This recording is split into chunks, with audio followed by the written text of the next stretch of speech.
Welcome to Laid Back Law with your favorite lawyers from around the interwebs, discussing the most pressing of topics every Friday at noon Eastern Time. All right, we are back, and today looks like we're going to have a full house. I'm super excited about it. I did want to make an announcement ahead of time. I don't like drama. Let me put it that way. This is what I'd like to call kind of a drama-free zone, but I also have to acknowledge that there is some drama in the, quote, Law Tube community going on right now. And because I have diverse opinions, diverse people who are on the channel, I hate the term diverse. I'm not trying to sound like a lefty. It's very annoying. But I do have different voices with different crowds. I love vigorous debates. Tell me how I'm wrong all day long. That's fine. Tell each other how you're wrong. Argue it. Be vigorous. All that. But personal attacks are out. Okay, if you're describing somebody's physicality in some way or another, I think you know what a personal attack is, everybody, versus a substantive argumentative attack. And there will be timeouts. I can't chase off the audience who are here in good faith, wanting to ask questions, learn, have a good time, because some people have a conflict with each other. So I don't want to start off on a negative note, because today is an exciting day. I've got Andrea back, and I want to start out by first congratulating you, Andrea. I looked this morning. I knew it was like, Andrea's going to hit 100,000. I looked this morning. It's like, no, more like 114,000. She has blown past 100,000 subscribers. She got 23,000+ subscribers a month ago. God only knows how many she got this month. She's been setting the world on fire. Drawing attention to folks like Nancy Grace, not necessarily to her liking, but Andrea, congratulations so much for your recent success. Thanks so much, Eric. It's been just really validating and affirming to get the kind of feedback that essentially what I'm doing here on the channel is valuable and something that people support and want to see more of. Well, awesome. And on that note, and people will probably get excited because there's been a lot of politics lately, because something weird happened in this country very recently, and it is consumed. So I want to start with you, because what has really helped you blow up is a case that you've been covering diligently. And I confess, I don't know anything about it other than the word Delphi and murder. So I assume there's multiple victims. So if you could just please tell me, first off, what the heck is the Delphi murders? You know, what happened, who was accused, and a basic overview of what went down. I deeply appreciate it. Sure. So I've been here in Northern Indiana for the last month covering this trial because it has been one of the least accessible trials that I've really encountered over the course of many, many years of trying to follow legal proceedings online. There has been a hostility to transparency that has been alarming in many respects. So I have been here so that I can personally attend the trial and see what's happening and be able to communicate that to my viewers. So the background of the case, Liberty German and Abigail Williams were two 8th grade girls who were found brutally murdered in the woods outside of Delphi, Indiana. This is a rural community area and a very small town. So this was quite a traumatic event for the local community. They were found in 2017. And so many years elapsed while this investigation was ongoing. Tens of thousands of tips flooded into local law enforcement, but there was really no sign of progress in the case until October of 2022, when the state arrested Richard Allen and charged him with committing both of these murders. At the time that Mr. Allen was arrested, the state sealed the probable cause affidavit. It remained undercover for more than a month, or in the ballpark of a month, while the case was getting off the ground. So the lack of transparency was a theme in this case from literally day one.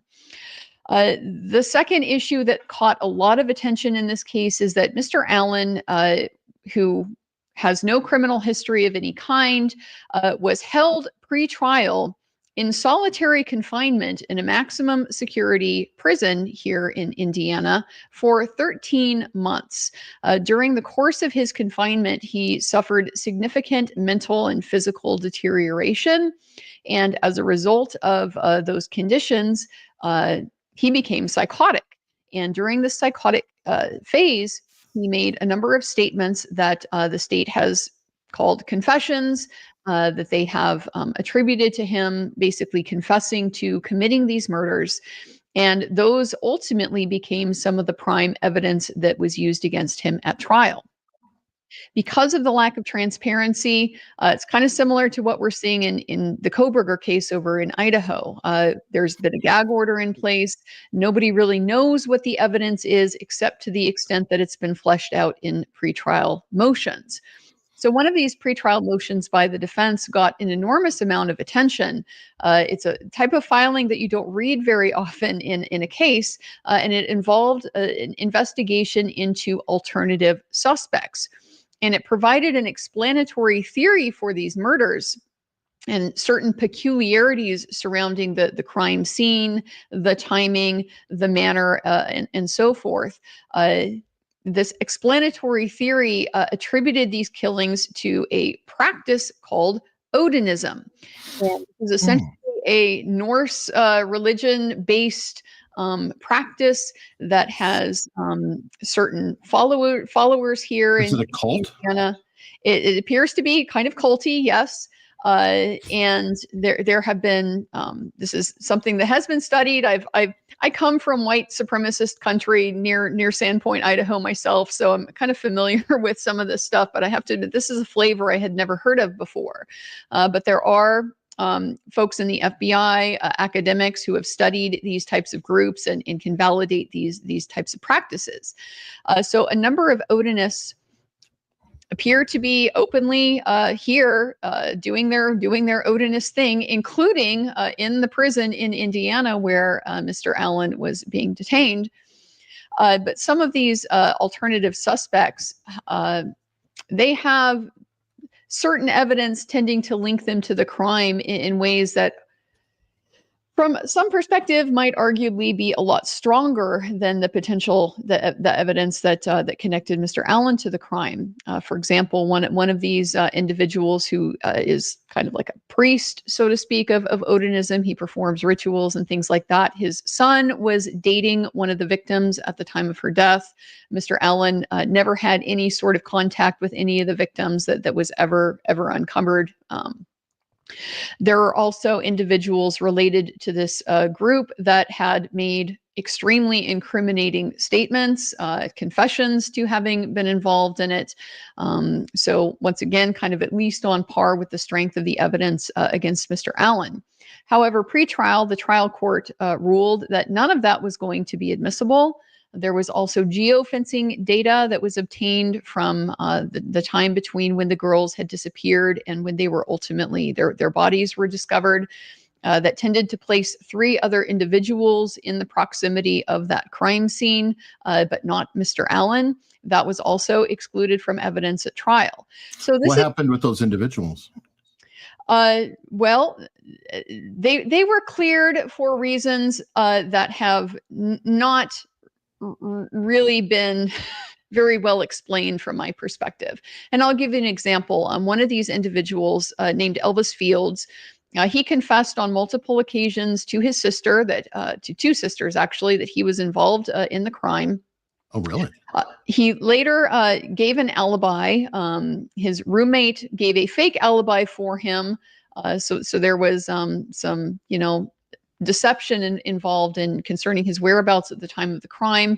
He later gave an alibi explaining that he had been at a hospital in a neighboring town visiting someone, but when his phone data could not verify his location there, his explanation was that, well, hospitals use signal jammers for the purposes of privacy of people inside the hospital. This is kind of contrary to the everyday experience of pretty much everybody who has spent time in an ER with a sick relative, trying to keep the family informed and so forth. But seemingly that explanation was good enough for law enforcement, and they really didn't follow up with any aspect of his involvement after that. if I'm getting this straight, you're saying that he made a confession of sorts, and law enforcement didn't want to listen to that one. But if Richard was in solitary confinement and confessed, they liked his so we're selective on which confessions we like, even though they're all shaky. Is that, am I misinterpreting? You are getting the gist of this. Mr. Allen's prosecution was a combination of these types of confessions that are made under extremely problematic circumstances, some junk science involving comparison of a bullet, an unspent bullet that was found at the scene, to a shell casing from a gun that Mr. Allen owned. The bullet could not be excluded as being from the source of several other guns that were also examined, but the examiner claims to be able to match this bullet to Mr. Allen's gun through a highly questionable and unvalidated process. The only other significant evidence that places Mr. Allen involved is his own decision to come forward in the days following the killings, when law enforcement were asking for assistance from the public to get information about what they may have known, what they may have seen.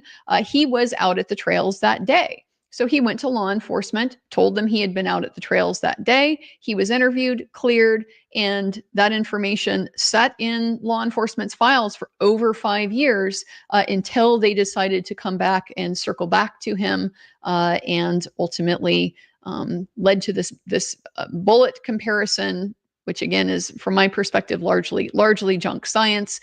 But that was the justification that they wanted and needed to be able to arrest him, and the prosecution proceeded from there. Okay, now I don't know this, and please jump in, lawyers. But do all these questions help in potential appeal?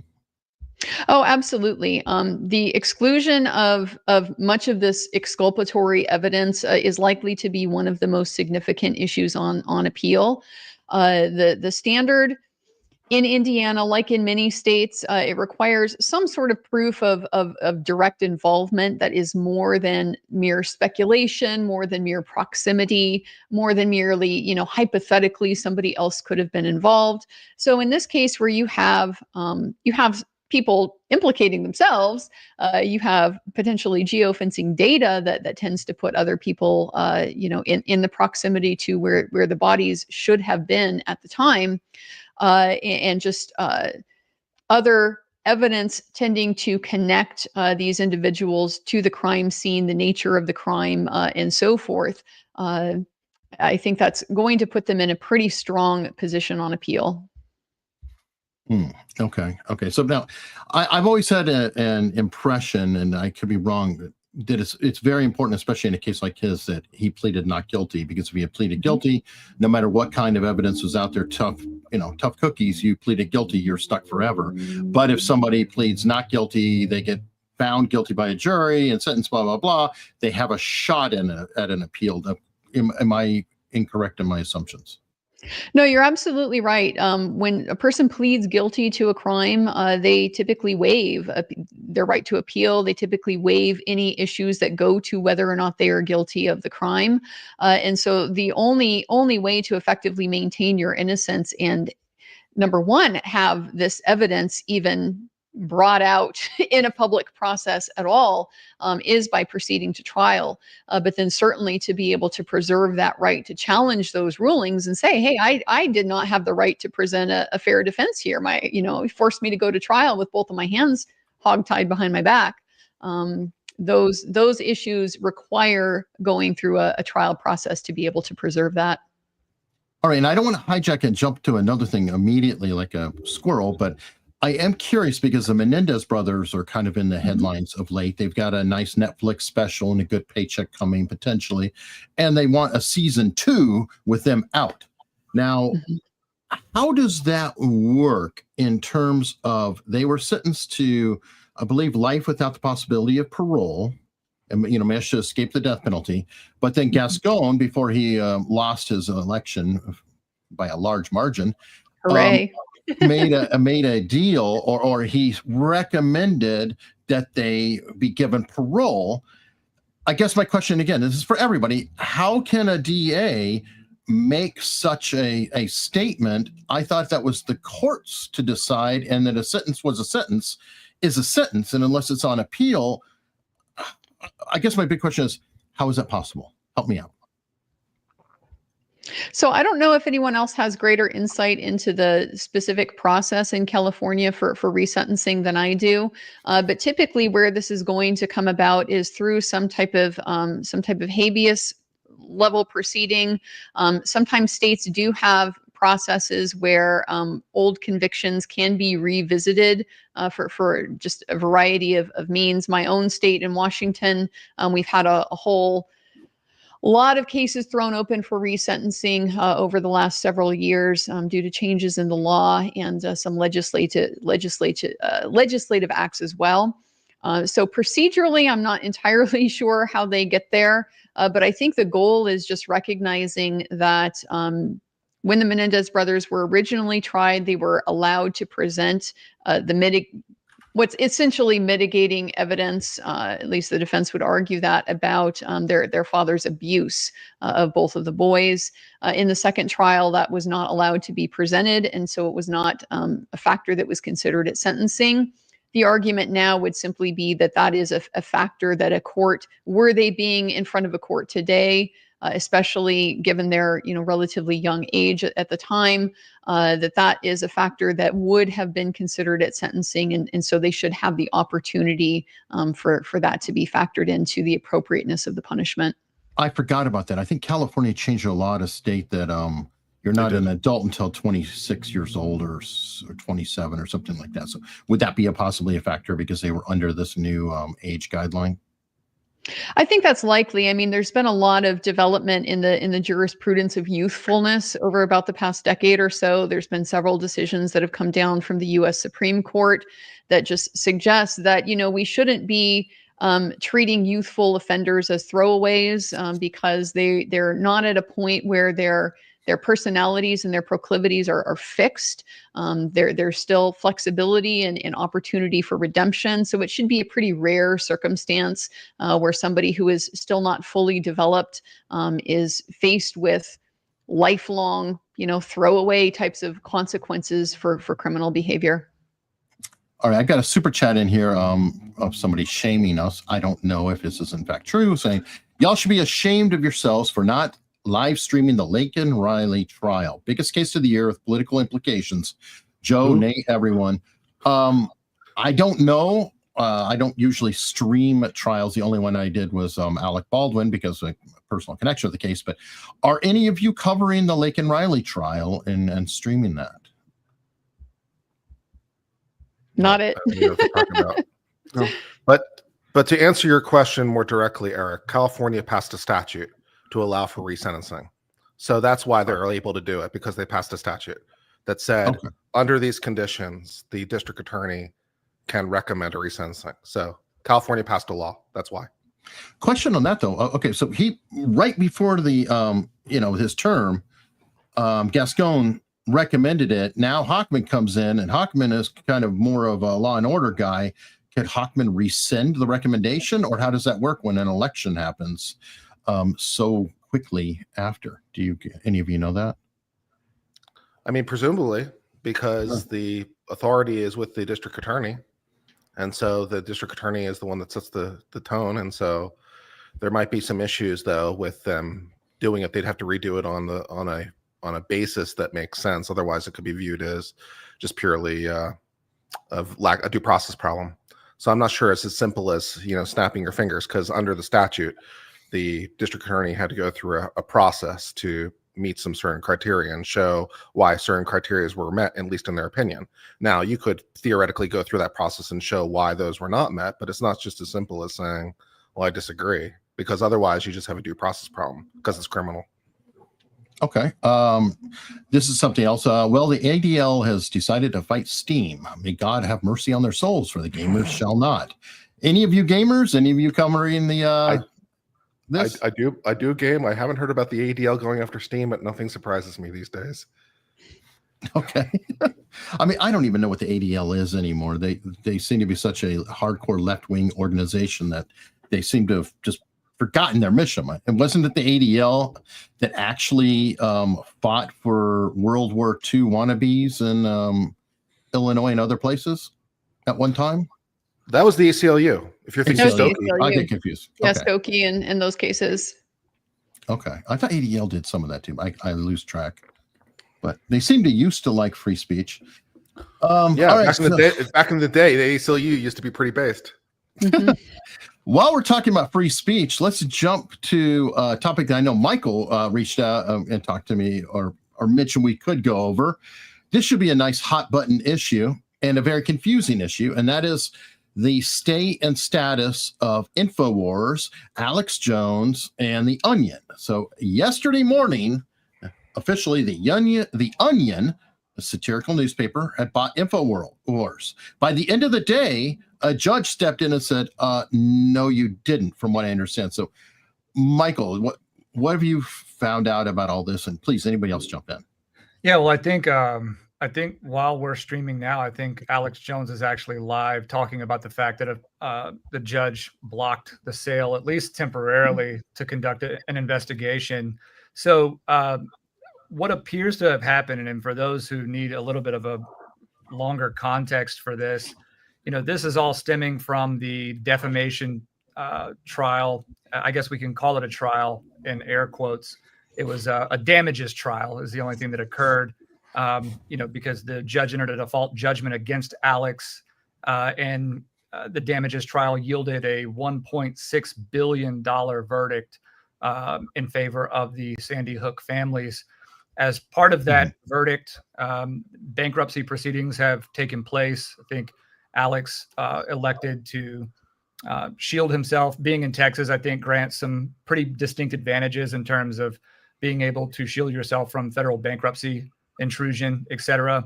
But that did not, I guess, leave the business, necessarily unharmed. And so the assets of Infowars were put up for auction through bankruptcy to satisfy creditors.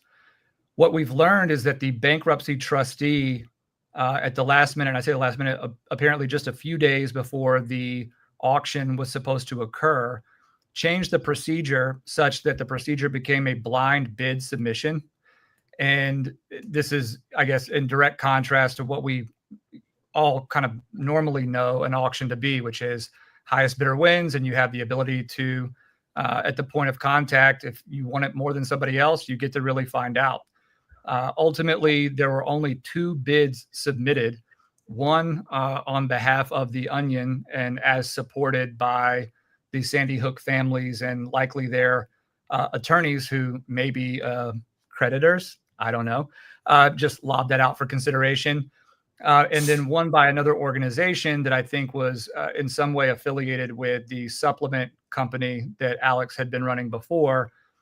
What we know is that company submitted its bid of $3.5 million for the assets and goodwill, if you will, for Infowars. And what we also know is that the bankruptcy trustee could not put a figure on what the Onion actually bid. That is, at best, it's qualitative, and also admitted that it was not the highest bid. Now, there were only that's a question. Yeah, I heard that there were only 2 bids, meaning that by process of elimination, the highest bidder was not awarded the proceeds of the sale, was not awarded the benefit of the sale. To that end, now we've got some pretty interesting questions to ask. I think, I believe as of right now, and I'm not listening to the stream, so if anybody who's watching is watching the stream, I believe the domain name has been temporarily given back to Jones or is in his possession. But at least as of this morning, even with the sale being blocked, I believe the Onion had actually come into possession of the Infowars domain name. And so that was, I guess, an interesting issue, considering the judge actually blocked it, at least temporarily, from going through.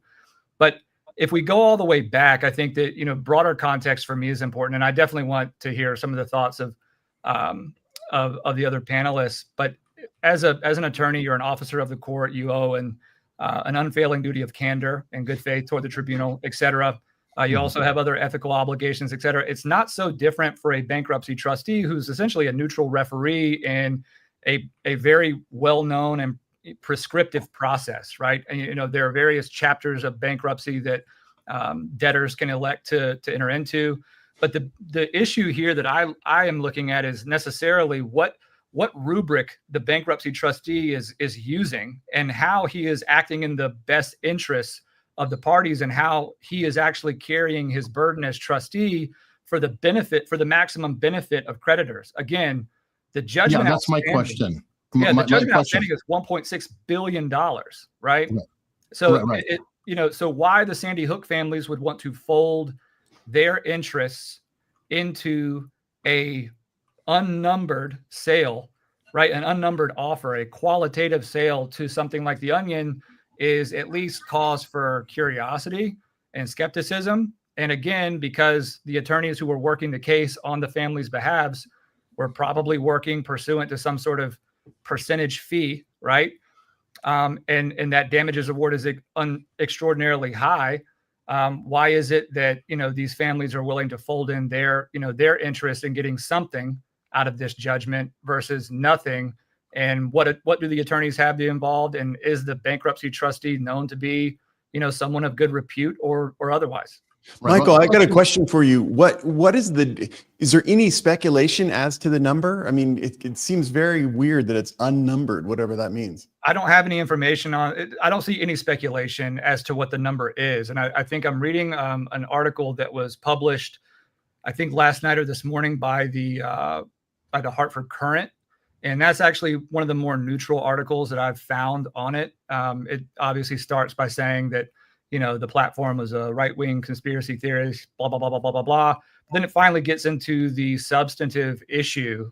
And that issue is necessarily that, even the trustee has come out and said that, he couldn't put a number on that bid. And that bid that was accepted as the winning bid was not the highest bid. That sounds wrong. Yeah, That just sounds fundamentally wrong. The fundamental job of the bankruptcy trustee is to get as much possible. You're a trustee. You're a fiduciary. Creditors. They're a fiduciary. Exactly right. And it definitely seemed as if there was some motivation to be able to have headlines that say "sold to the Onion," like as a way of being some kind of own of Alex Jones, which is exactly contrary to what the whole objective of a trustee is supposed to be. That's why I think a judge is looking at it. I mean, that's why he's basically trying to see what. Yeah, 100%. Well, because if we rewind, I mean, this is something, of course, when Norm and I were still streaming, Norm was the one arguing on Jones's behalf in the in the damages trial. But we can't forget that the landscape of that was such that he was sued for defamation. And then for a benign procedural issue, the judge decided to enter a default judgment against Alex such that there was no substantive or meritorious finding of liability for the claim of defamation, only that he was de facto liable. And the only question for a jury to therefore decide is how liable he was. So if we just expand this to say, okay, here's this one anecdotal, part of this whole thing. But if we expand the timeline to see, okay, well, he was sued for defamation, which is an exception to the First Amendment guarantee of free speech. We all know that what Alex Jones's business is, and we know who he is, right? And then we can't really ignore the sort of like conspiratorial shroud that the Sandy Hook stuff existed within at the time, right? Right or wrong, wherever you fall on that, it's not as if the Sandy Hook issue was one that was just clear to everyone that ever looked at it, right? You don't have to try very hard online to find speculation about the veracity of events or the people involved, et cetera. But even if you leave that aside, to the extent we're talking about the First Amendment to the U.S. Constitution and an exception for defamation and damages resulting from that defamation, you have a historic judgment that wasn't even based on a jury finding that the elements were proven in a court of law.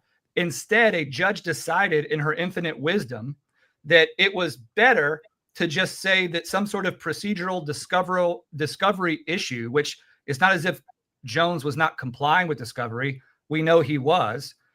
But for some sort of procedural issue that could have been easily ironed out. And I think that anyone who's practiced for any amount of time and had any exposure to litigation knows that courts they bend over backwards and do cartwheels and gainers to ensure that the jury finds the question of fact, that even if things are inefficient or if one party is not as sophisticated or they're not, they're sort of frustratingly dumb in the way that they approach things. I've never seen a situation where a judge is like, all right, I've had it. Let's just go to damages, right? Default enter, let's just go to damages. And especially something as high profile as this. Quick question. I'm going back to the thing at hand because I know there's a huge controversy over that case being litigated in Texas and New Hampshire, or I think it's Connecticut already. The people, the victims, whatever, they would be the creditors, right? So technically, the judgment was to make them whole with $1.6 billion or whatever it is, from what I understand. And where I'm going with this is, if they then say, okay, well, we're gonna support somebody who's gonna pay a whole lot less money, are they in essence saying, oh, the damage isn't as bad as was awarded by their own actions? I'm asking if that could be interpreted that way. What was the question at the end there? Could it be seen that their own actions by leaving money on the table, from a potentially higher bidder, is that in a way saying, oh, hey, we were not damaged as much as we claimed? I don't know how to really get at that, at answering that question, mostly because I don't know what the full schedule of creditors is, right? I mean, the families will obviously be one series of creditors based on the judgment in that lawsuit, but the bankruptcy is its own action, right? Mm-hmm. And so to the extent there are pre-existing creditors of Infowars that also need to be made whole for debts unpaid, they're also sitting around the table and also lobbying for their debts to be paid. And so to the extent there was real money on the table, $3.5 million as reported, real money on the table from one bidder, and it was they changed the procedure to make it a blind bidding scenario, and then just really abruptly, only 2 bids. I'm going to select the one that doesn't have a number and is less, and for all intents and purposes is less than the one that does have a number. There are serious questions as to, I guess, the motivations of those creditors, or who was really pulling the most weight on that side of the table. That's what really concerns me about this situation, is because there's no way that an organization like Infowars doesn't have a massive amount of accounts payable and, leases, salaries, other types of obligations that are, routine and going out the door. And the process of filing a bankruptcy puts a stay on your ability to satisfy anybody. So basically anybody who has a claim for some type of payment from Infowars, even just related to regular business expenses, they're one of the creditors in this action. And so I can certainly see how the families, might be the lion's share of the interested creditors, but they're not the only ones. And so, barring some type of understanding where the rest of the creditors, are absolutely going to be made whole, and there's no question about that. I can see why this process raises some pretty significant concerns about whether the trustee is actually fulfilled as his fiduciary obligations. He owes them to all of the creditors, not just specific ones. Well, and the judge doesn't have to be blind to the reality of who the winning bidder was in this scenario as well. And so I think, Eric, maybe to try and get some version of an answer to your question about, maybe some underlying maliciousness, or maybe just a sincere belief that they weren't damaged to that extent. It's interesting that the Sandy Hook families would be willing to have their interests run in parallel to that of the Onion, which sought to acquire the assets of Infowars specifically to satirize Infowars on a re-debut of that brand, and to also do so exclusively under the sponsorship of an anti-gun lobby, right? So, right. I mean, that to me is a really curious thing. It's not unheard of, though. I've got an example from the past. I don't know if you guys are familiar with it. There was an organization called the Cult Awareness Network, mm-hmm. and they went bankrupt. And guess who bought them? Scientology. Yeah. So you would call in and say, hello, this is Cult Awareness Network. I'm worried my family's in such. Oh, that's the good one. So I don't know if it's a perfect parallel, but you're talking about somebody that's co-opting another organization. That's why I said the judge doesn't necessarily have to be blind to that. And I say that because of the last minute change to the agreed upon procedure, limiting any transparency as to the bidding process, right? The fact that there were only 2 bids, and the fact that the aggrieved parties whose damages calculation was historic in terms of just the figure itself would be willing to subvert their interests in being able to collect on what Alex Jones's ostensibly most valuable assets are, right? I mean, without Infowars and with the protection of the state law scheme around his personal assets in Texas, I mean, this effectively makes him judgment proof, period, right? If not now, when would those families ever be made whole on that judgment? And that raises questions about what the ethical obligations of the trustee actually were. What is that rubric? What exactly was that trustee looking at? Well, I'll throw back at you for the other side of it, which is, what is to stop them from going after Alex Jones Network in a year once it becomes profitable and saying, now we're going to seize that? Is there anything stopping them from doing that? Because they can be doing this to him.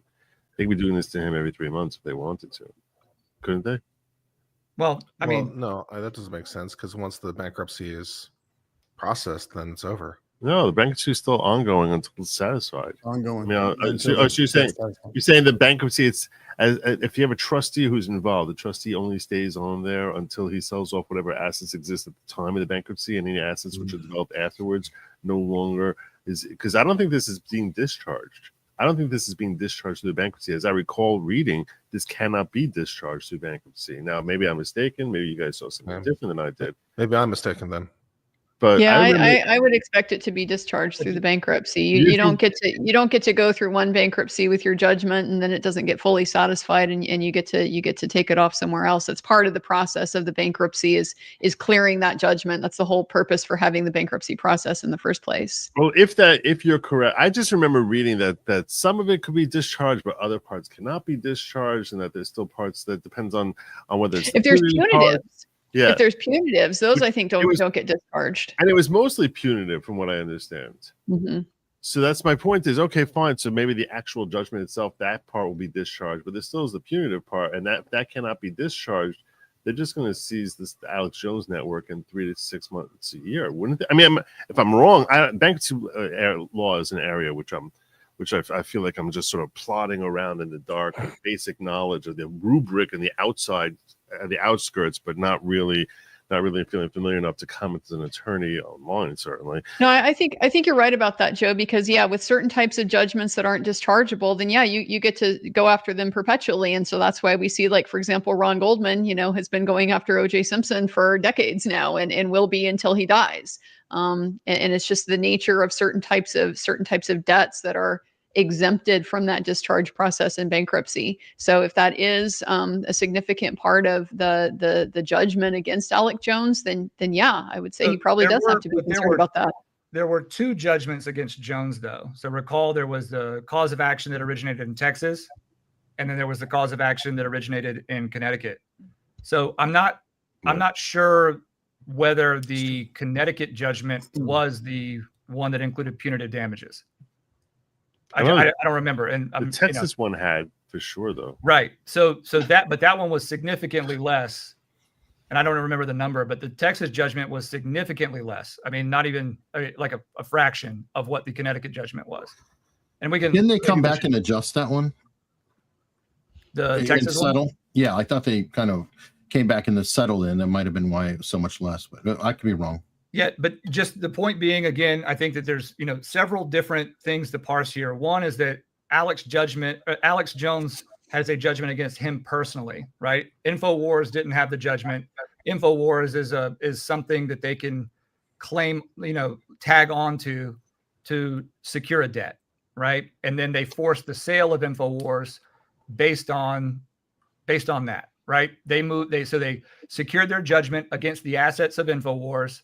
And then they commenced bankruptcy proceedings against Infowars to collect on the debt, right? So the judgment is against him personally because of his ownership and control of the company. Then a separate action was initiated against the company based in bankruptcy.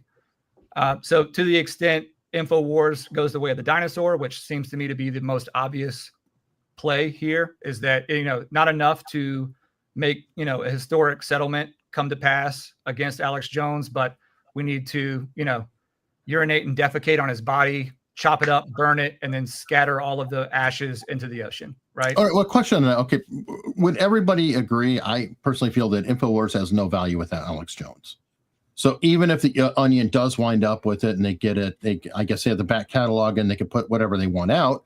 But then if Alex Jones just becomes Alex Jones Network or goes and works for Elon on X or something like that, I mean, won't most of his audience just follow him over there and they'll be left with essentially a husk? Yeah.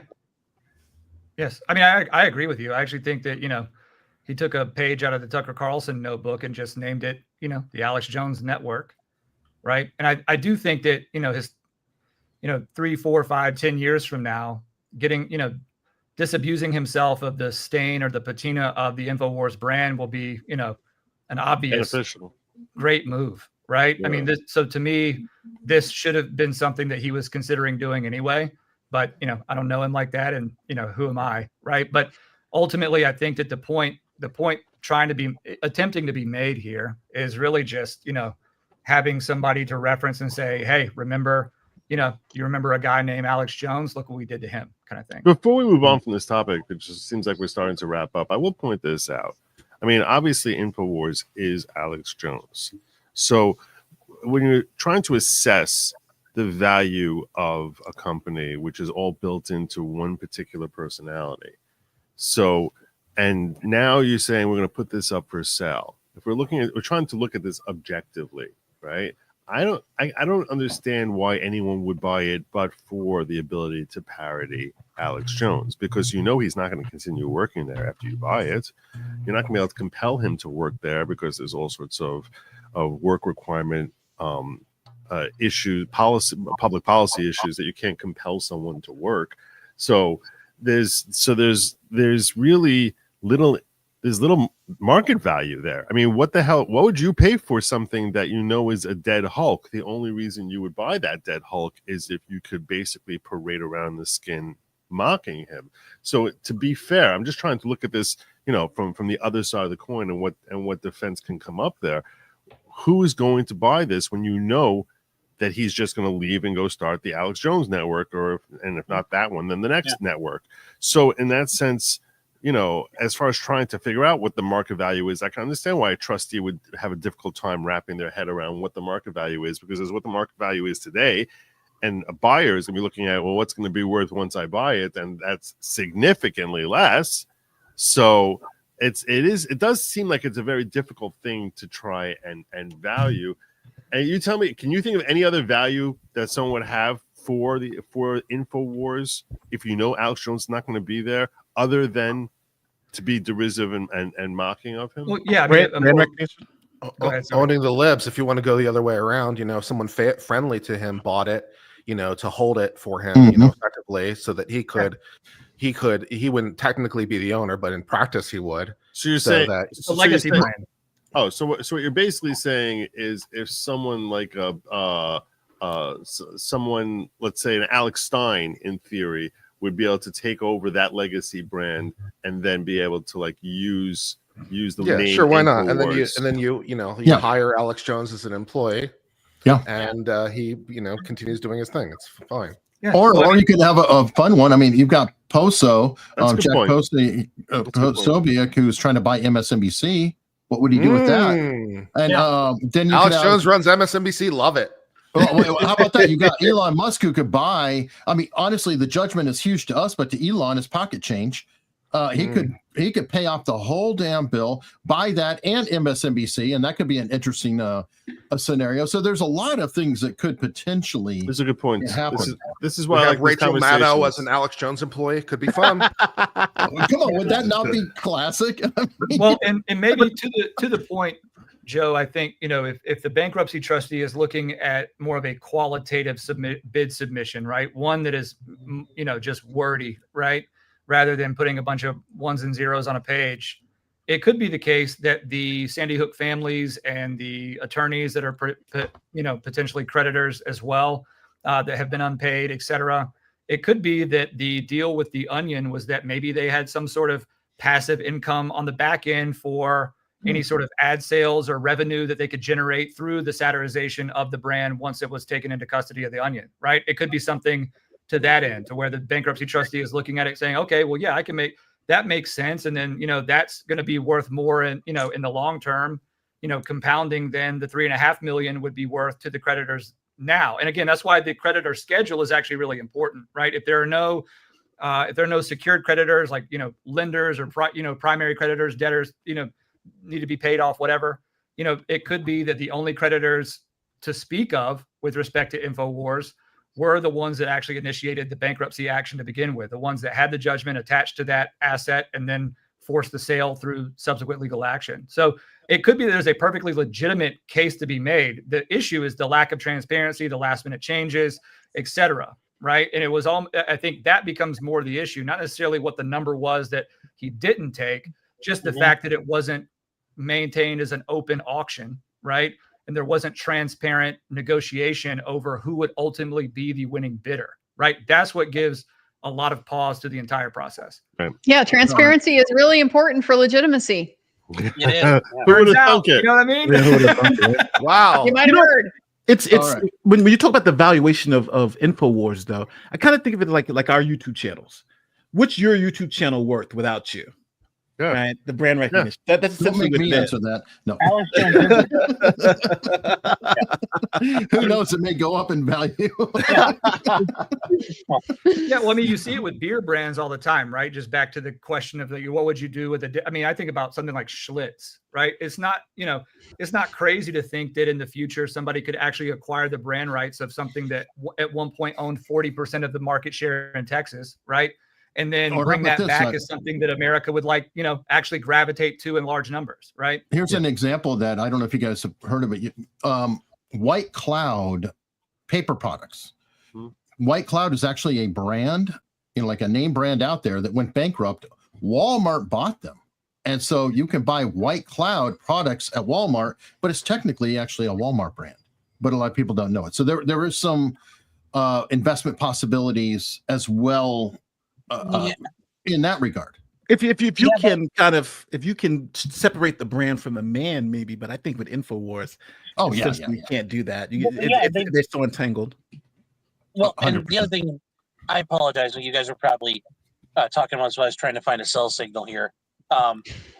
They've admitted they're doing this all for the LARP, and they're all doing this just, we're going to Heckarino rub it in Alex Jones' face. So, there's no, nobody's going to come back to this later and be like, Infowars, we fight disinformation. Like, it's never, it's not gonna work like that. I don't think. But that's what I'm putting out there, though, is as soon as they say that we're only doing this for the lulz, then are you really harmed? Is it really about your harm and you're getting the financial damages because of what was done to you? If you're saying, oh no, I just want to mock him. Well, okay, that's your payment. You can mock him. So sorry, take the money out. But Eric, mocking him did come at a price. I mean, it did come at a price. If they're willing to pay that price for the lulz, then okay. I don't know that I necessarily agree with it. The point that you're making, that them accepting what's essentially an in-kind contribution of the lulz. Oh, I think it should be. Well, what about the other creditors? More the real. Well, that's more of my concern. I definitely agree with that. But then now you have that, right? So you have half the creditors who just want to get their payment and then whatever they're supposed to get. The other family saying they're for the lulz. That doesn't sound right. Yeah. And Andrea, I disagree. You went through all of this, you said all of this, and now you're just like, I don't really care what happens. Well, there you go. You told me the value, and but they're not saying they don't really care. They're saying the value to them is the lulz to such an extent that they would discount their own judgment and not accept the highest bid in order to get the value of the lulz. Well, and I think at that point, the price that they put on it. Well, and I think at that the point, inflation of lulz is too high Well, yes. Well, yes, right, their well, humor speaking sucks, of- but I think that should speaking come of off lulls- the top if they're You're in a going low for it. inflation era. All right. Well, I want to shift anyway, because speaking of the lulls, we Matt have Gaetz. what? Yes, John Fetterman called God level trolling, with Donald Trump putting up Matt Gaetz as Attorney General.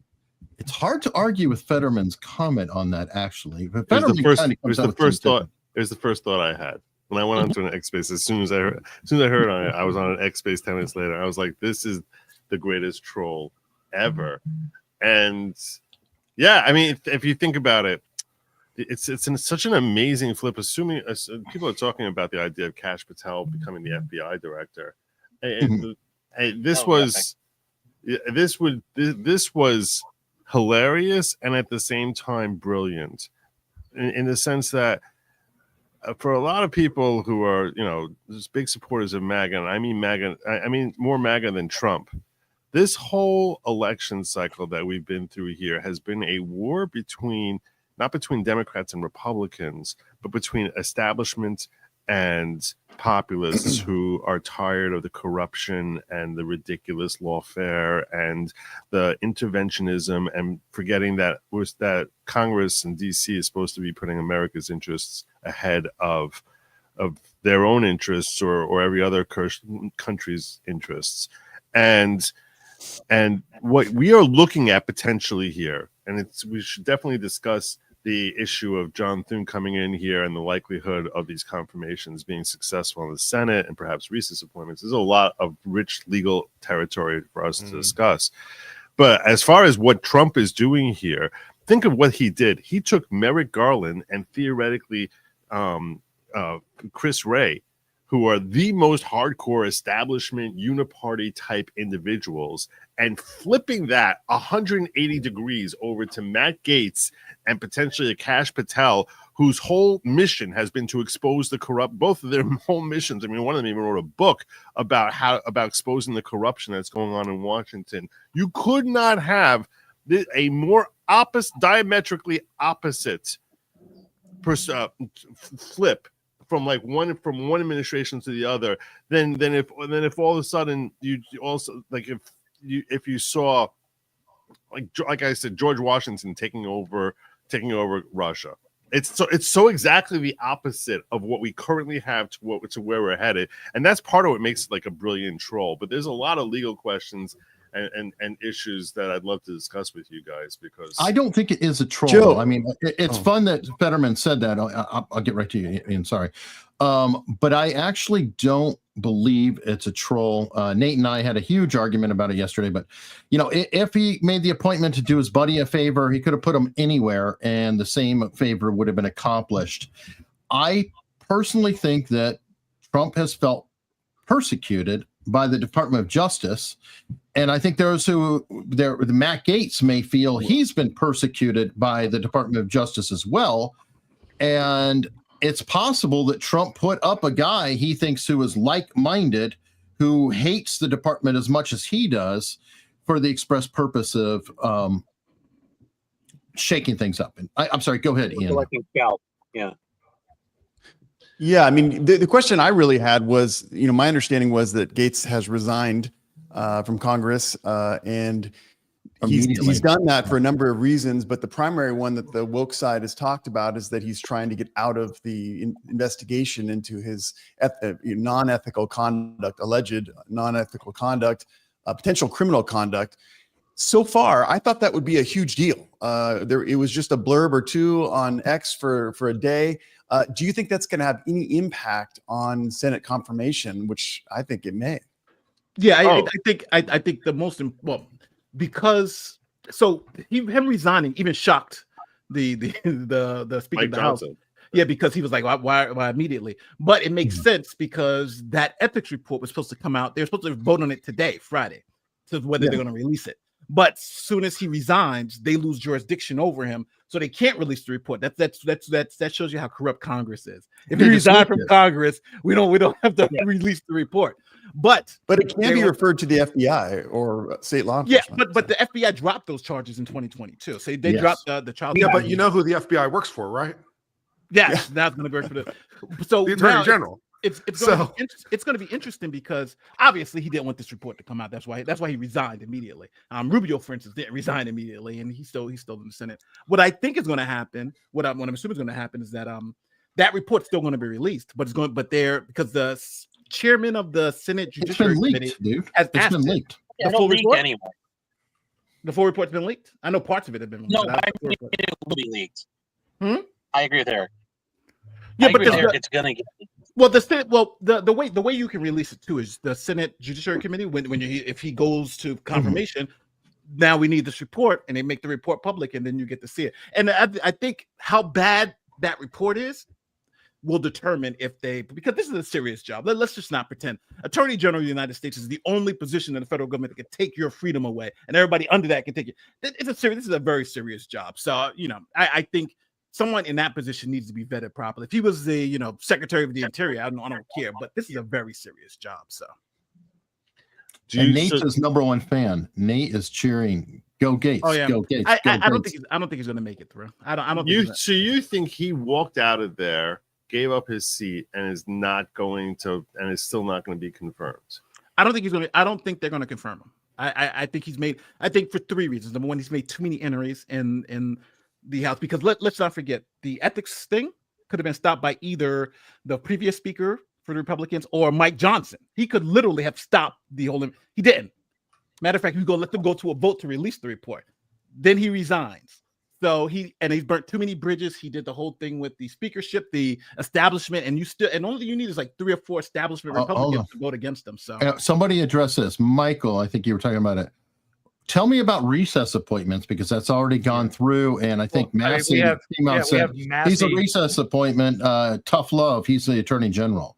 Correct. So, yeah, I mean, Massey's already kind of taken all the air out of any of the debate over this. Maybe he gets confirmed, maybe he doesn't explicitly. But Massey, right before he goes up the escalator yesterday, he was asked about this issue of confirmation, and he said, "Yeah, well, if we recess, he becomes Attorney General." So yeah, but the Senate hasn't had a recess in like 30 years. Yeah, because they've done that specifically to deny the president recess appointments. Like that. That's why they didn't do it for when Obama had his appointment. But Thune has said that if they have to, they will recess.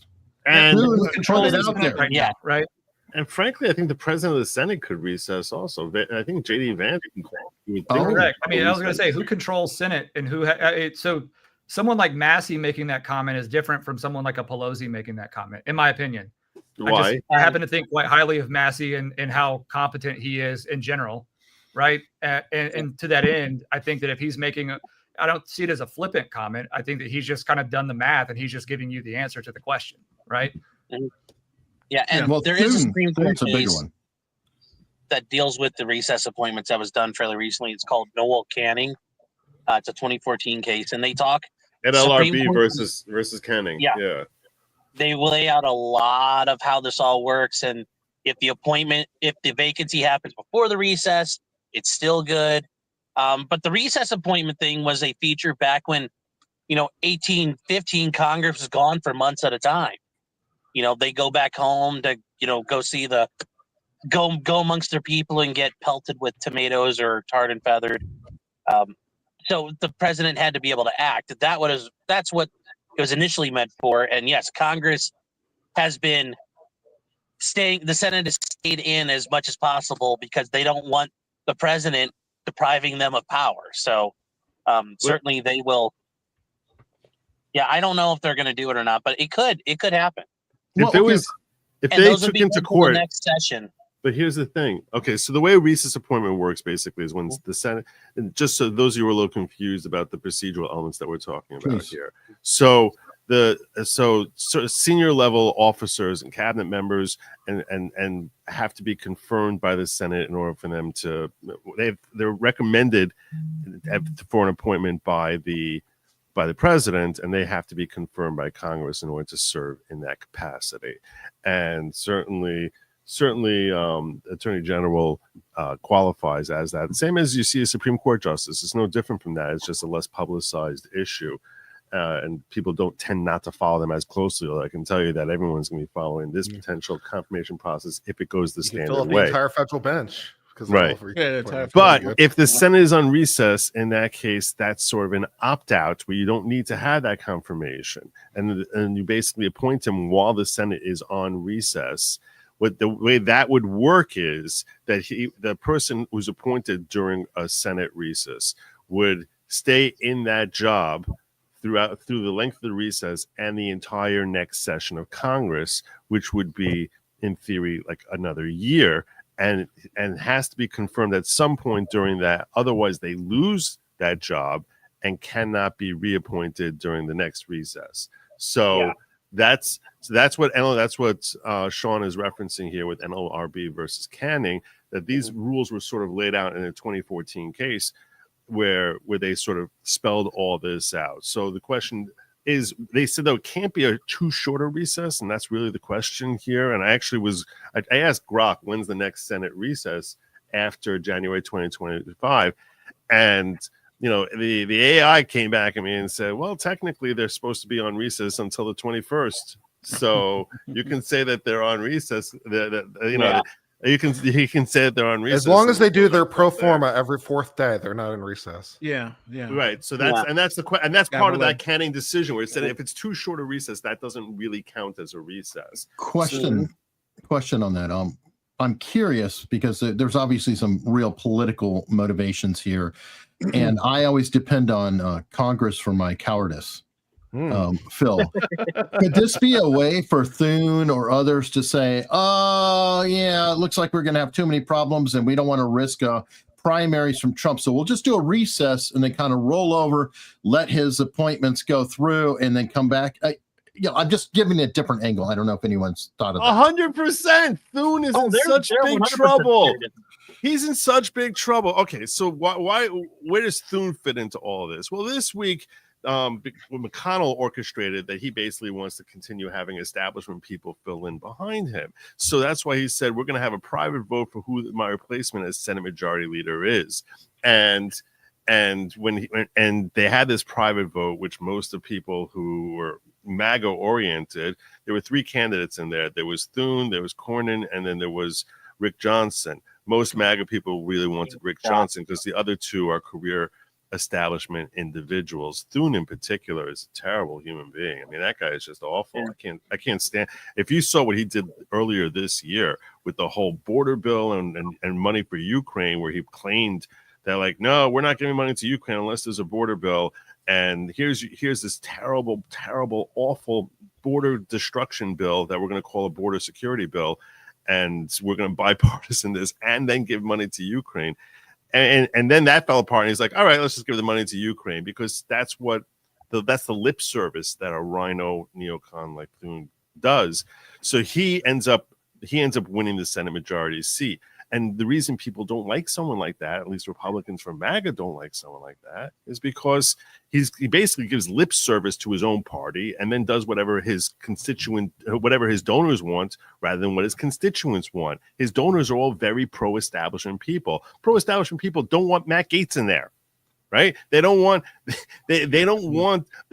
Tulsi Gabbard. The military-industrial complex doesn't want Tulsi Gabbard in there. There's a lot of these appointments that they don't like. That's the reason MAGA is so excited by some of these appointments. Big Pharma certainly doesn't want freaking RFK Jr. in there. So Thune now is in a position where his donors, who he's much more loyal to than his constituents are, but he'll never admit it, his donors definitely don't want him to approve these things, and they're giving him tons of money, he and his friends, tons of money, and yet now he's put himself in a position because Elon has threatened that anyone who stands in the way of these appointments, I'm going to basically finance you the next primary to get rid of you. So they're stuck between this rock and a hard place. Except for Thune's primaries in 4 years. Keep that in mind. And he might feel so like he's got a little bit of a cover going. And that might be why he won.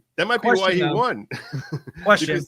I mean, how much political capital are we wagering that the Democrat Party and the establishment Republicans even have to allocate to this? I mean, right now, it doesn't appear as though establishment really has a ton of political capital, considering how close we are to the results of the election, right? And the momentum that the MAGA populist movement actually has. So to me, I kind of view this 30,000 feet as continued negotiations, right? It's Trump doing what Trump does. There are two ways Gates gets appointed, right? One is through the normal process, the customary process. He gets confirmed, right? Or he gets appointed anyway, because we know exactly what mechanism will pull and will force you to do something about it only after he's appointed by recess. So if it is the business of Thune and the establishment politicians that they are going to allocate whatever limited political capital they have in this moment to just fighting this one appointment, well, to what end, right? Right. Yeah. This is real House of Cards stuff. This is real. For real. Yeah, I think, because again, I think that there are things that the establishment Republicans still want.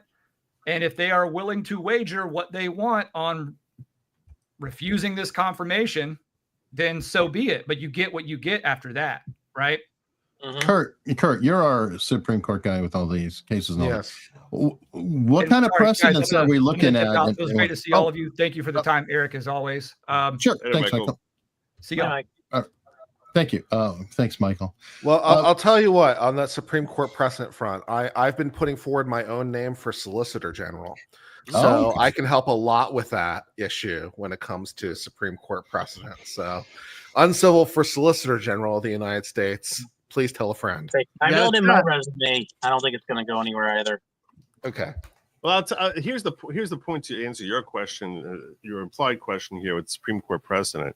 Here's the reality that you need to consider if you're on Donald Trump's and his side of things, that and a cold splash of water is that if there is a legal matter and these appointments are challenged, that's going to be in DC, and DC is hardcore left and they hate Trump. We've seen that through the Chutkan case and as well as several other cases. So they hate Trump, and they certainly are not big. No one in DC likes Matt Gaetz. So as far as you would need it to get up to the Supreme Court, and the Supreme Court would need to put its neck on the line and say, no, we're okay with these confirmations if this does in fact get challenged. So that I want to just alert everyone to this reality that the notion of these appointments being challenged in court augurs. It bodes poorly for MAGA to be realistic, because I don't know that the Supreme Court's going to stick there. The Supreme Court itself is pretty establishment.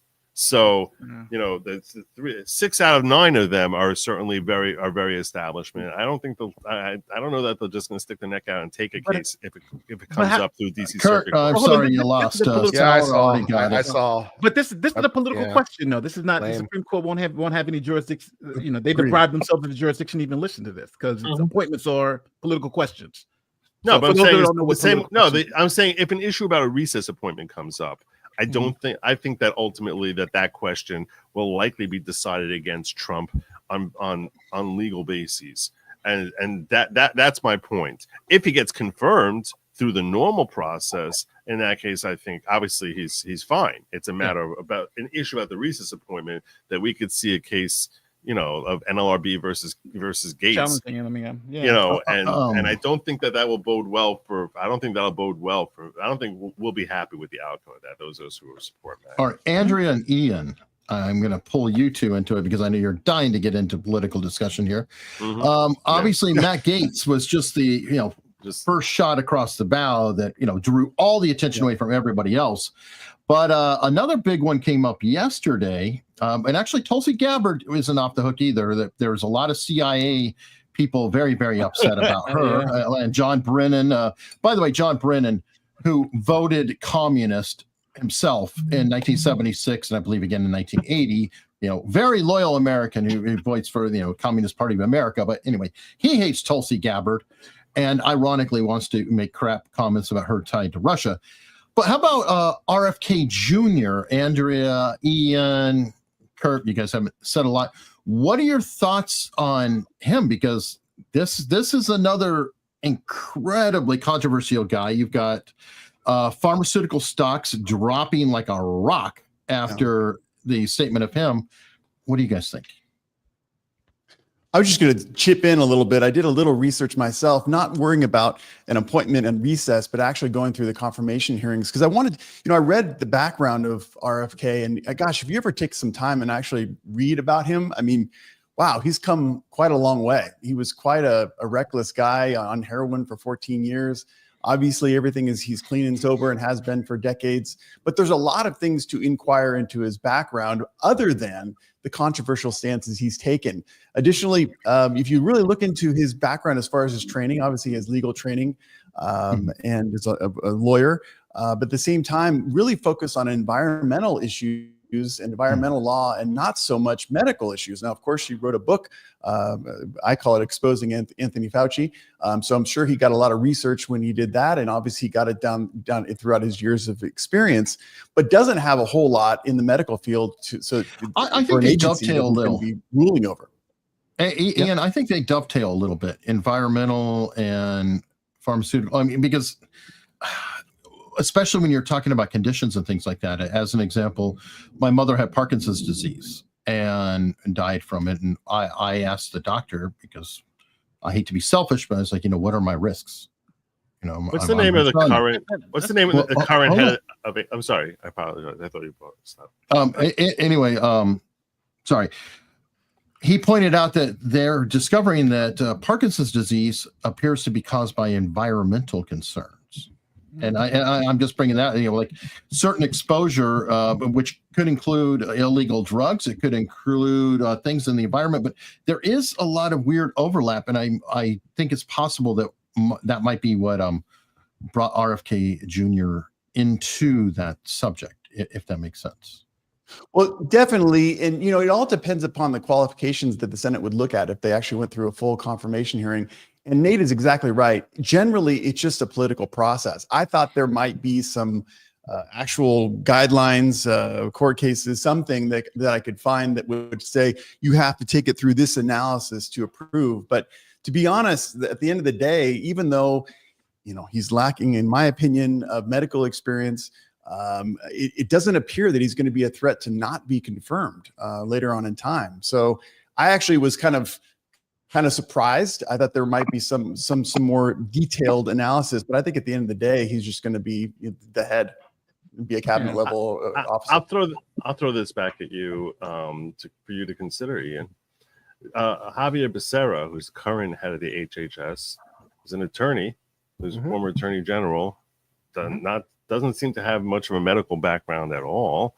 Obama appointed a guy in 2012 who was a physicist. I mean, this is not a job which you're sitting there prescribing medicine. The HHS has never been that, and that's why having a medical background has never been something that anyone's been saying is a prerequisite or even necessarily an advantage in being head of HHS. Because I think, as Eric was just pointing out, that there's a lot of elements to the Food and Drug Administration which are not medicinal, and it's more a matter of managerial and policy oriented rather than being something about actually prescribing medicine. But I agree, Joe. I just thought there would be some basis for that, and there doesn't appear to be a basis.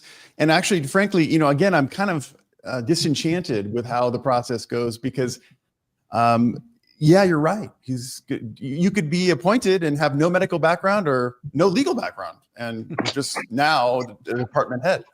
Yeah, there's no requirement to be a lawyer to be the attorney general, but even attorney general. But I would also say this: I think the more interesting part about the RFK story is that Trump's, what he calls his biggest accomplishment, getting the vaccine out and, getting every Operation Warp Speed, is something specifically his new HHS secretary thinks is a disaster. So I think there is some conflict there. But on the other end, it also shows a little growth. Like, hey, I'm open to understanding different perspectives, and I'd rather have, like Lincoln did that. Lincoln actually put people in who disagree with them. So I think that may be a little more interesting. I think he's definitely going to get confirmed because let's not forget the top level positions are really dog and ponies. It's really the deputy. Like the deputy AG is the one that runs the FBI, and the deputy HHS is the ones that really run the day to day. So, but we'll see. We'll see how it actually goes out. Do you think there's any conflict of interest with him naming his two prior criminal defense attorneys as deputy AG, seeing as how you just brought that up? Because he named Todd Blanche yesterday, who was He was a phenomenal attorney, by the way, serving in the New York criminal defense case. He did a great job. He was the one who cross-examined Michael Cohen and shredded him. Yeah, Why, Joe? Because I mean, JFK put his own brother up. Nixon put up his law partner. I mean, you put people who are close to you. Well, they passed the law to stop that though with the brother after JFK did that. Yeah. But well then Nixon did his law partner. With John Mitchell. So I mean, these are your allies, your thickest allies. I mean, Holder was considered Obama's right-hand guy. I mean, he was the hammer. They're super, super close. Speaking of which, and you were talking about trolling, think about it for a second. With taking Marco Rubio out from being senator in Florida, that position gets filled, I believe, by the governor and the legislature when you talk about a senatorial position. And there's a lot of talk about it being Lara Trump. I mean, and they could theoretically move into Matt Gaetz's district, which is so hardcore red. They said that you could literally put G in there, if it's Republican. It's the opposite of AOC, right? It's exactly it's the opposite. So imagine if you had Eric Trump take up residence in the first district, and now all of a sudden the left would see that because he won. Now he's making appointments which are now flooding Congress with other members of his family. This would make the left's heads spin like The Exorcist. This would just be they would just be losing. If he's looking at a troll, I mean that's really how you troll. Because the big fear they have is that he's going to be there. He and his family are going to be in DC forever, and he's basically setting up, creating ways for them to actually do that. Hold on, we should talk about the 22nd Amendment next. Hold on, I got it. Hold on, Joe. Hold on. I'm getting tired of the chat. Okay. I opened the show with Andrea deliberately to talk about Delphi. That is the headline, and I'm really thrilled to have Andrea on to talk about Delphi and anything else. But I'm literally talking to Andrea in the background. I'm talking to everybody else in the background. I know. I love Andrea. I'd love Andrea to jump in. I don't think Andrea enjoys as much of the politics, but this is a show Eric, about many different topics. It is, and I'm happy to explain that part of the reason why I just don't really tend to get involved in political discussions at this level is because, frankly, I find it largely to be shadow puppet theater. These are the types of roles that don't have direct and personal influence over real people's lives, the way that the courts do, the way that juries do, the way that we are directly involved in the process of justice in our country. These are also the types of elections where like it or not, your individual vote is less likely to be significant than it is compared to your vote for your local prosecuting attorney, your vote for your local judge, and those people who are really boots on the ground and have a direct impact on decisions like, I don't know, is a guy going to be held in solitary confinement for 13 months without ever having been convicted of a crime to put him in coercive circumstances so that he'll confess to the murder that you've charged him with, extremely paper thin evidence to support. So my focus is, and really always is, on the courts. I consider that to be one of the most important political processes that we have in this country because it's one that we, the people, are the closest to and are most likely to be affected by. Can I ask? With that, if I can ask the panel about some of the district attorneys' issues that have been going on, that it seems like the mainstream media is not talking about. I think this might be right up Andrea's wheelhouse. What happened in California and New York? Now, no one's talking about this in the mainstream media, but we're going to talk about it right now. In California, they recalled the most progressive prosecutors in the country in Los Angeles, Oakland, and they recalled all the woke mayors in San Francisco. They just outed them all. And this was at 2-to-1 margins.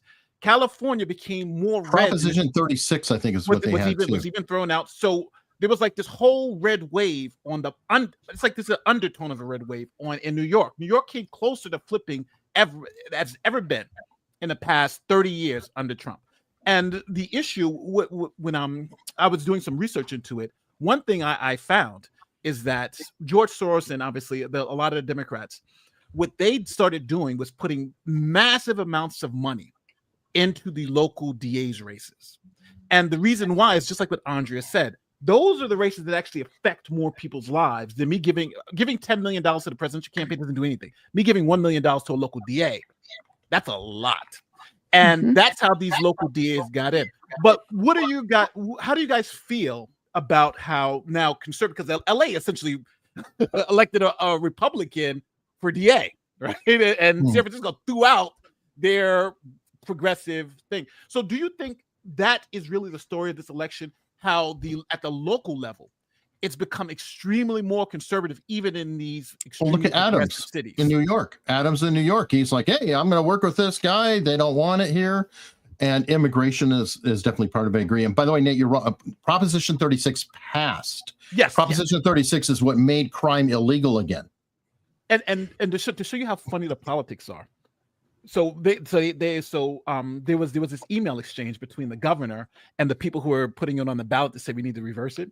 And the governor was like, yeah, I know it's a bad law, but let's just wait 2 years till he's out of office and then we can take it out. And they were like, no, we got to get this thing going now. So they got it out now. And then the governor's staff was like yelling at the people. And it's just, but one thing I think it showed everybody is that they don't give a damn about crime and all that stuff. It was all political.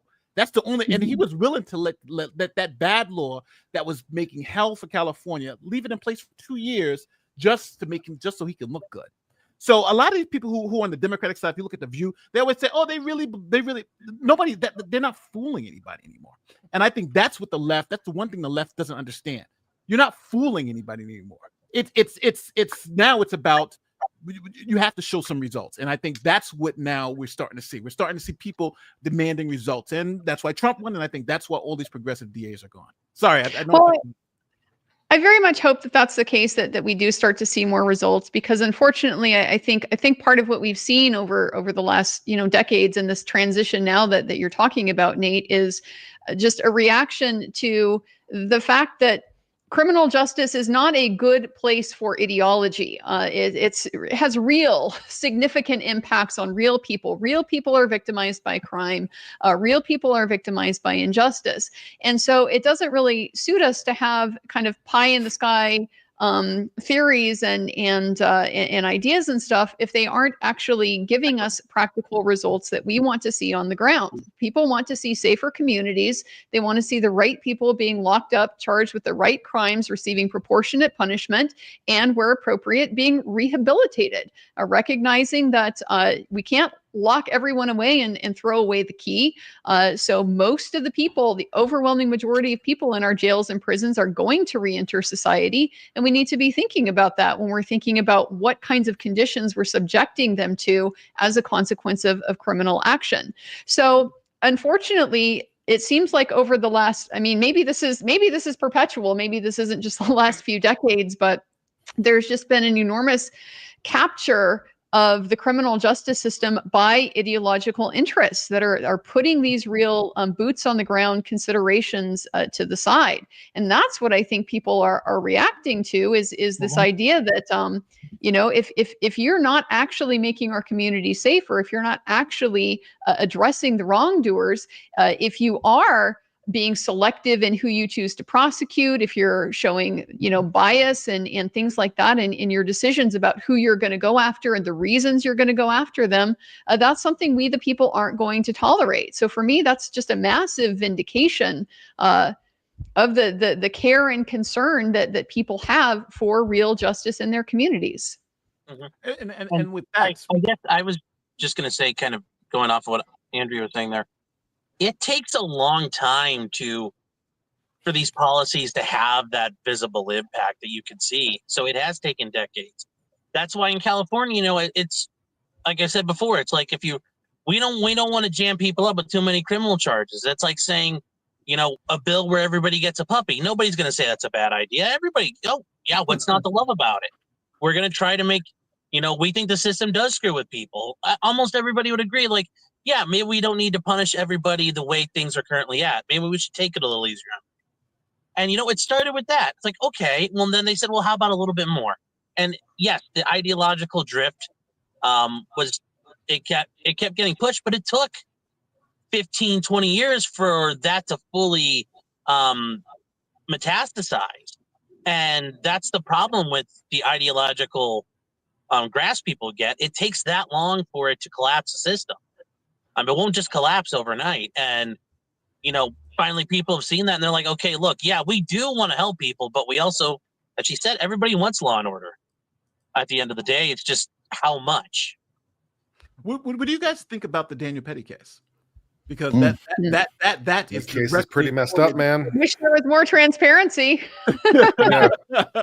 Well, that's the problem with so many of these cases. Welcome to New York. Can't be in two places at once, or I'd be in New York watching that one. I mean, the way I look at that, Nate, when literally, because the one, there was like a teenager on the train who called 911. Yeah. And you can hear the fear in her voice, and you can hear people in that train car who are terrified. You know what?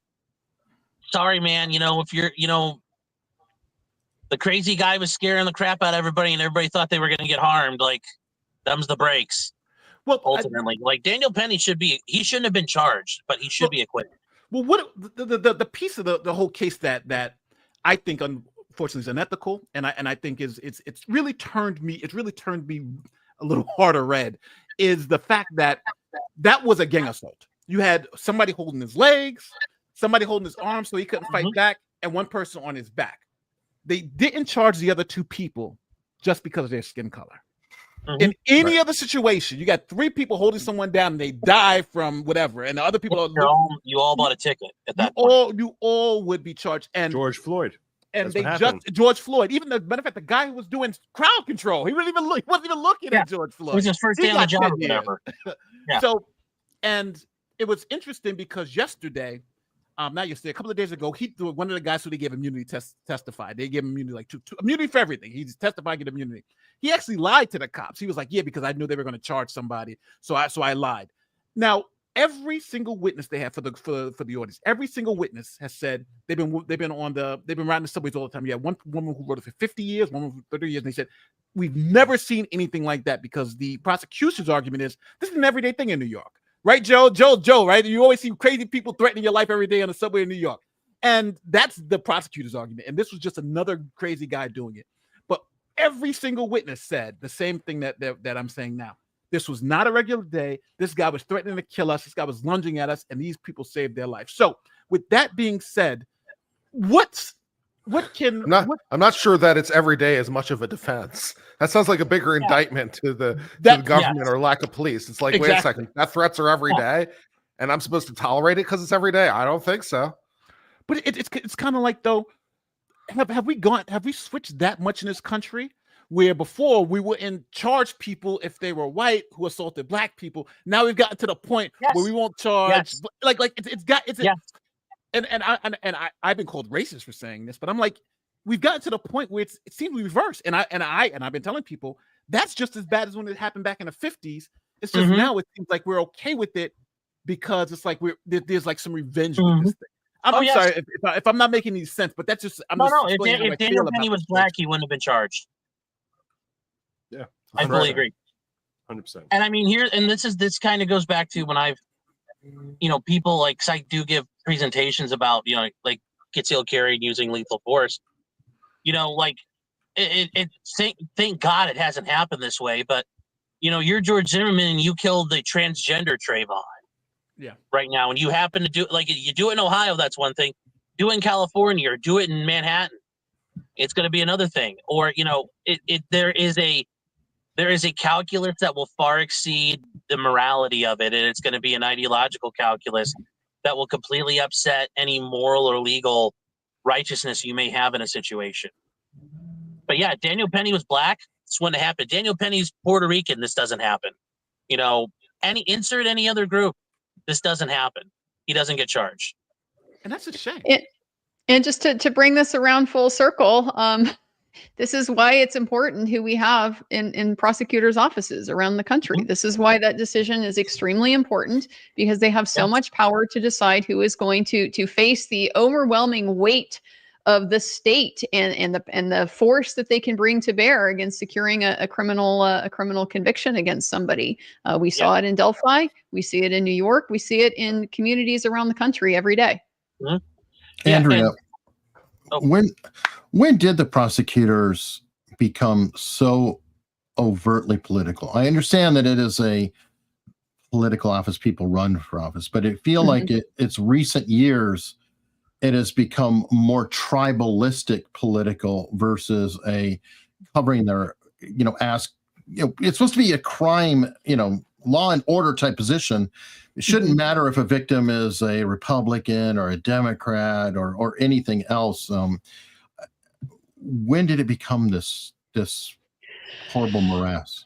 I mean, I don't know if I can answer that. It seemed like it became sharply polarized, maybe 10, 15 years ago. The first one I kind of remember jumping out in that respect was Marilyn Mosby over there in Baltimore. And it just, this is the pendulum swing, It's a kind of a problem with the Overton window, right? You want to shift it. The way that people get there is kind of by extremes. And so I think that there have always been prosecutors who are more receptive to ideas of rehabilitation and mercy and proportionality and things like that.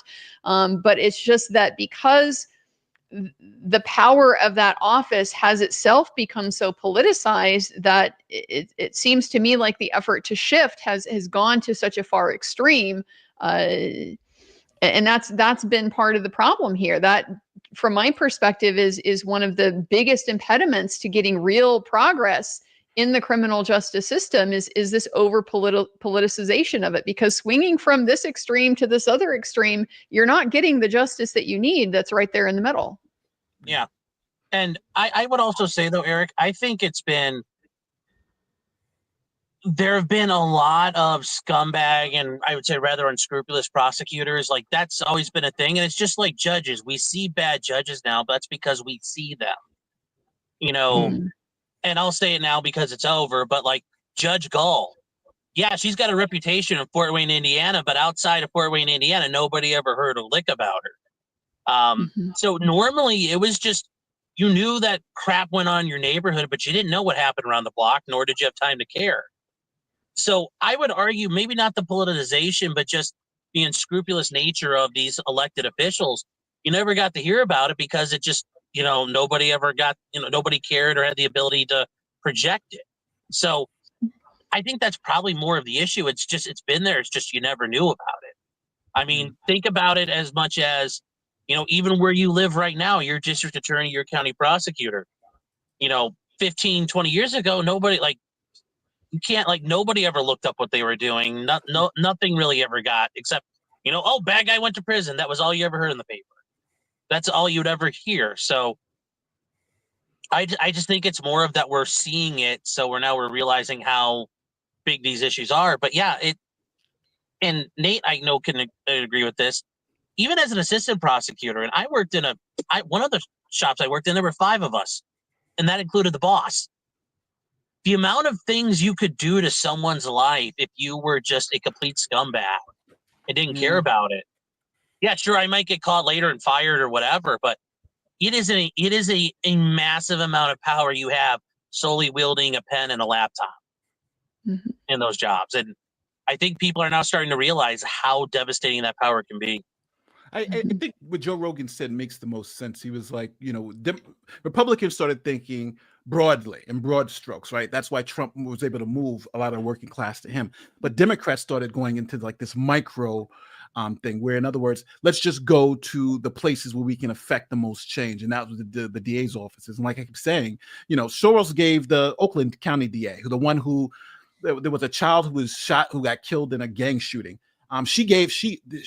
That prosecutor was given $2 million from Soros, but Soros figured that, guess what? It's not no matter who passes the laws, if the prosecutor doesn't charge, for the murder or the enhancements, then those laws are essentially meaningless. And that's why it's like, okay, I can actually change it. But I think now people are realizing that there are consequences to those actions. So it was, it's like I always tell Eric, I don't like the fact that Soros did it, but you got to respect the game and the foresight to see that I don't need Congress to pass a law. I can just go to the DAs and give them money and have them do what I want to do, this is the thing. There are problems both ways. We have problems with prosecutors who won't prosecute, as we talked about earlier, because California has just thrown a lot of those people out of office. And then we have problems with prosecutors who will over prosecute or prosecute unjustly, as we might have seen, for example, in Delphi, or I might be seeing in the Perry case or other cases that are notable. So trying to find, and the same problem with judges. There are judges who are too lenient, who just let felon after felon go by, and there are judges, the old school hanging judge. It's like, basically, how about the max is the answer for basically every single time. But somewhere in these extremes are kind of the problem.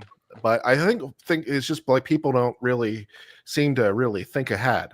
Yeah. It's like defund the police. It's like, if you think that through for half a second, you realize what a problem that is. But for some reason, people don't seem to think it through, or they're just reacting the other way. It's like, oh, what we need is really tough on crime. It's like, well, yeah, but how does that end? And people mandatory minimums. In the moment, and don't forget, it was the black pastors and stuff asking for those mandatory minimums like that. Right? Yeah, it was right. This was Al Sharpton. I have the tape of him saying, "We need to lock these people up and throw away the key." Now he's talking about it was the evil white man that locked black people up. No, it was you that was begging. Yeah, back when Biden was supporting the enhancements because it's what the black community wanted. That's how things turn. It's crazy. It's and one thing that makes me laugh. So for those in the chat who keep calling me the great liberal of this battle, it's so wild because I literally have been called out by the biggest left-wing extremists as a crazy Trump conservative maniac. Then I come here and I'm the crazy liberal maniac. Like, I get it from both sides too, Nate. You gotta make me think. Which is it? Am I a Trump maniac or am I a liberal maniac? Why not both? You're our maniac. Maybe I'm both. By the way, I want this super chat from Michigan Farm Boy. Thank you very much. Just wanted to say I appreciate the show and have watched regularly for several years. And you like the variety of voices and perspective. Thank you, and thank you. And I hope, I'm happy to see a lot of new faces in the chat, etc. But like the Delphi case or whatever. This show, if you look at the description, we talk about many different topics, and those actually were listed in the description. Anyone who's upset that we haven't talked about Delphi for an hour, part of the reason I wanted Andrea on here, so everybody check out Andrea's channel. She is like I hate to say queen of Delphi, but you have got Delphi down. Nobody else is covering it like she is, and everybody, please check that out. That's part of the principle behind this channel. And I also agree, Michigan Farm Boy, that all politics is local. Tip O'Neill was a very smart guy.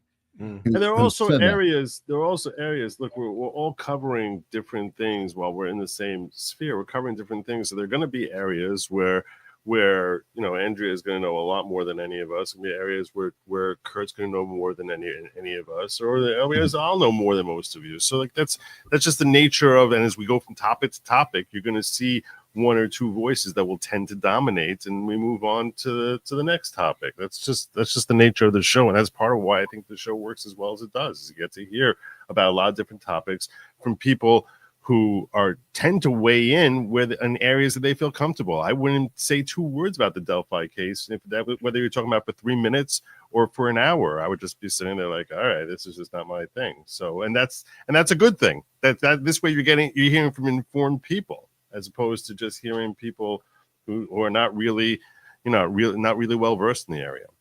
So. Informed people and me. So, Andrea, since we start with that, what do you have coming up? Well, so I am in my recovery from Delphi. I am still over here in Indiana. And so I don't have anything huge and new on the horizon at this point in time. I will be going on with Nick Starrow at 6:00 tonight to do a little bit more of an in-depth talk about what happened here in Delphi and the kinds of things that I saw and what I expect going forward. So you can definitely catch me there later tonight. I am, of course, still following the Kohberger case. It's over there in my neck of the woods. They just had a hearing on some of the defense motions to challenge the death penalty that because I was in court here, didn't really get a chance to cover any of that. So I'll be catching up on Kohberger and presenting that. I have so many side stories and side issues that came up in the course of this Delphi case that I'm going to be talking about probably mostly over on my Substack. I put out a piece yesterday to just give a little bit of the context of the safekeeping laws in Indiana, some of the statutes and the case decisions that is what allowed Mr. Allen to be held as a non-convicted pretrial detainee in a maximum security prison for 13 months in solitary confinement without ever having been convicted of a crime. So my goal, as always, is just to shed light on some of the legal processes that are a little bit more opaque, the types of things that a lawyer can shed light on. And I continue to battle for transparency, both in Delphi and in cases around the country. Justice is a process that should be transparent to all of us. The integrity of the system depends on that. So I will continue to be an advocate for eyeballs in the courtrooms. Awesome. Amen. Please come to New York, because we need. I would love to. We need cameras. No, I'm saying. I mean, it'd be awesome to meet you, but I was really saying fighting for eyeballs in the courtrooms, because there's actually a law here in New York which says we cannot have cameras in the courtroom. So, I would love if you can help be an advocate to change that. You would become a legend. So you're already a legend, but you understand what you would be a better known legend. So. Well, hopefully at some point I'm going to have a video about the whole FEMA thing with the agent who decided it would be a good idea to discriminate against Trump supporters, and the person themselves, Marnie Washington was the supervisor's name, saying that it was actually part of a FEMA policy. So there's some dispute about it, about the scope of it, the reach of it, and whether or not it's just one rogue employee versus FEMA was encouraging people to avoid political confrontations, and how that might have been interpreted to go one way versus another way as a matter of actual on the ground policy. So if my editor ever gets my video done, I'll be posting that. So that's what I've got coming up next. And beyond that, just trying to get out some interesting stories that's happening. So all right, cool. That's about it. Sean, what do you have? I'll be joining Nick Starro tonight as well at 6. And then a little bit later after that, I'll be addressing, because the people did ask about how does this recess appointment thing work, and was going to read up a little, kind of go over Noel Canning with kind of explaining a little more in depth how this goes, and what does that mean going forward. That'll probably be like 9 o'clock tonight. All right, cool. And Joe, what do you have going? Well, the Lincoln Riley case started today, and I it's behind the 8 ball on that. Friday is a really difficult day for me to live stream a trial, but I am hoping, not committing, but I'm hoping that I will be live streaming that starting on Monday. So that's involving Jose Ibarra, and I'll try and do a little catch up probably on Sunday so everyone gets familiarized with the background of that case, as well as the testimony that's been going on today. And yes, that would be next week, assuming that goes through, which I would say 80% chance I'm going to end up live streaming that trial starting Monday. So there you go. All right, Nate, what do you have going on? Just my standard videos on demand. Thank you for the people who have been watching, because the numbers are insano again, and I'm always thankful for my conservative and liberal crowd who don't know if I'm a conservative or liberal. So I just keep hearing that in the chat. Not this chat, but my own chat. Also, I got Daniel Penny stuff coming up, and I think personally, I have been like, I really am happy for Andrea. I'm going to say it, because it's one of those things where everyone gets, like, you get that moment, right? For some of the people, it's Johnny Depp, and for you, it's these cases, and it's just such a great feeling to know that your work is being really appreciated by the masses, and people are saying like that, and and to have that feeling, and so I'm super stoked for you, and you're going to be at 1 million, hopefully not before me. I'm going to see if I can keep up, but no, it's been really great work. So I would, instead of promoting myself, I would say go check out Andrea's stuff. She's probably one of the most intellectually honest and brilliant lawyers that I personally know, and I would say, if you're going to check out Nick the Lawyer, go check out Andrea. She's really great. She's a queen. Nate, thank you. Awesome. And folks, if you like this kind of content and you like a variety of different attorneys, as you saw in this show here, it's a pretty full house, actually. A lot of different voices, a lot of different opinions. It can be, it's obviously cases of law, but it also could be political. It is a lot of different things. Please consider subscribing below. Lately I've been pimping my newest channel, which is called Proven Conspiracies. Woo-hoo! I have a video coming out tomorrow on something that is a big controversy. We'll call it the Fed. So essentially, I have a video coming out on the Fed tomorrow that's coming up in a lot of topics about its role, its status. Ron Paul is now back in the news, working potentially the Trump administration, things like that. So what the hell is the Fed? What is Jekyll Island? What is that all about? That's on Proven Conspiracies. I hope you consider checking that out. But most of all, if you like lawyers, you like a variety of legal topics, this is the channel for you. And everybody, thank you so much. Ron Paul should be appointed to Fed chief. That'd be good.